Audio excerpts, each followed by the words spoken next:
You live and learn. Lots of sanding to do because this blue paint isn't, well, it's a cheap can. I found a better can of some matte green, which I may use.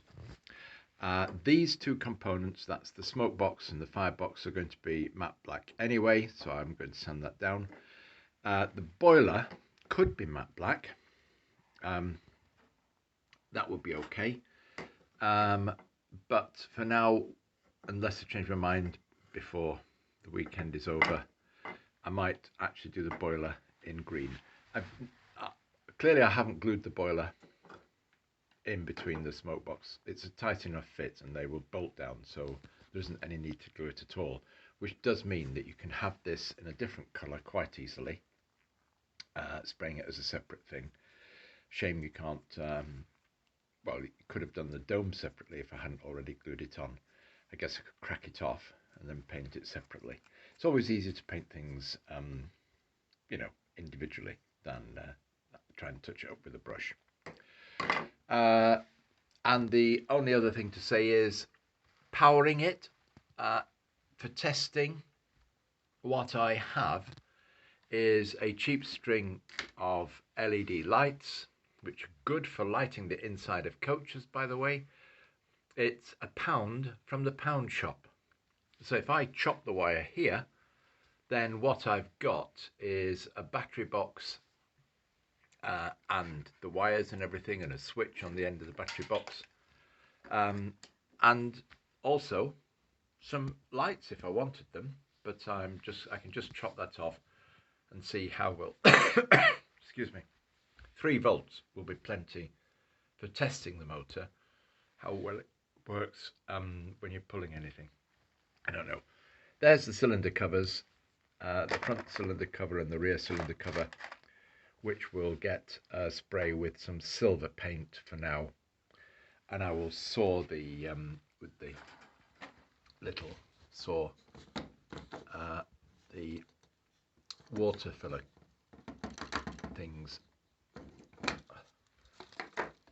off the ends of the cylinders.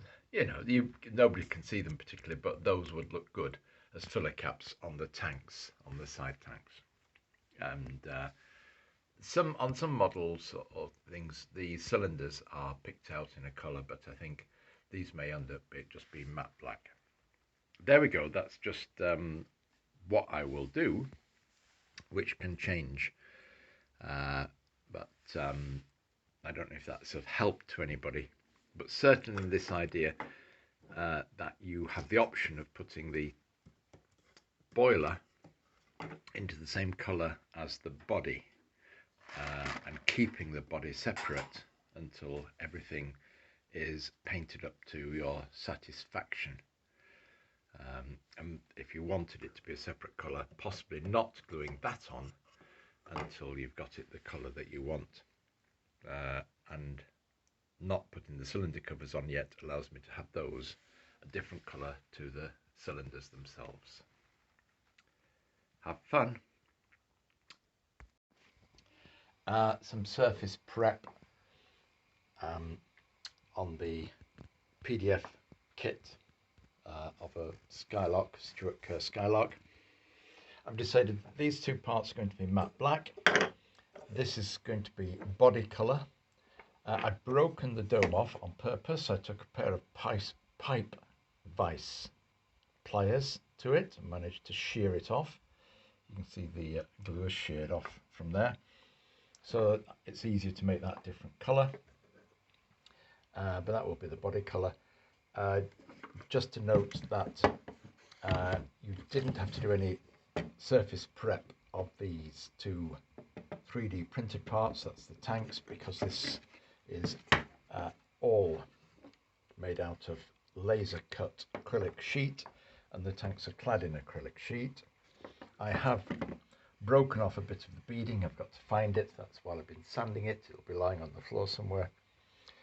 And loosened that bit, so they'd need reattaching, but no point reattaching them until I've done a little bit more of the surface prep to get it smooth enough for my body colour. And here we are, there's the body colour. And a Holtz Auto Spray paint in green. I had an option of something that was in stock, which was a matte or olive green, satin matte paint, olive, but I've decided to start it off in the gloss. We can always matte it down a bit with some varnish afterwards. So that's where we are in terms of painting. The rest of it's just going to be black. That's the frame and foot plate.